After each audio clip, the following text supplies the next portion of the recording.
সমাবেশে হাজির হয়। মানুষ এত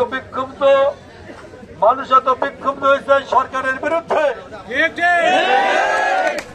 মানুষ আজকে সমাবেশে যোগ দিচ্ছে এবং বিক্ষুব্ধ হওয়ার কারণ গোটা বাংলাদেশ আজ শেখ হাসিনা লুটপাটের এক স্বর্গরাজ্যে পরিণত করেছে।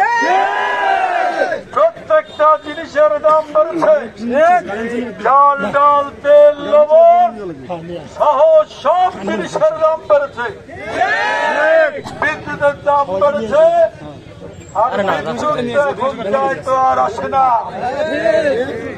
এই অবস্থার মধ্যে গোটা বাংলাদেশের অবস্থা আজকে চলছে। সমস্ত অফিস আদালত আজকে একটা লুটপাটের একটা রাজ্য হয়েছে। আজকে তাই আপনাদের বুঝতে হবে গোটা বাংলাদেশের অর্থনৈতিক অবস্থা আজকে ভেঙে পড়েছে। বাংলাদেশ তাই আজকে দুর্ভিক্ষের মধ্যে চলে যাচ্ছে।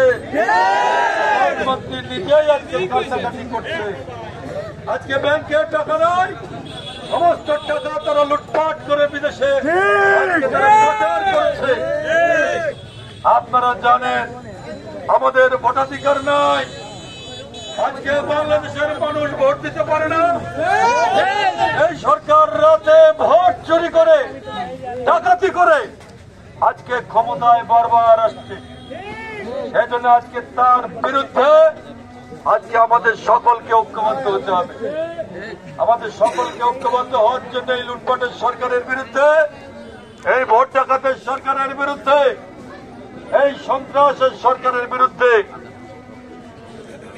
আজকে আমাদেরকে সবাই ঐক্যবদ্ধ হতে হবে। এই জন্য 12 তারিখে সমাবেশ, আপনারা যাবেন তো সবাই?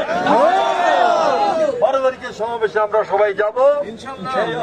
নিয়ে আমরা খুব ছোট ছোট সভা করছি, অনেক জায়গায় আমাদের যেতে হচ্ছে।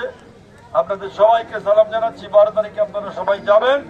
এই কথা বলে আমি আমার বক্তব্য শেষ করছি। আল্লাহ হাফেজ।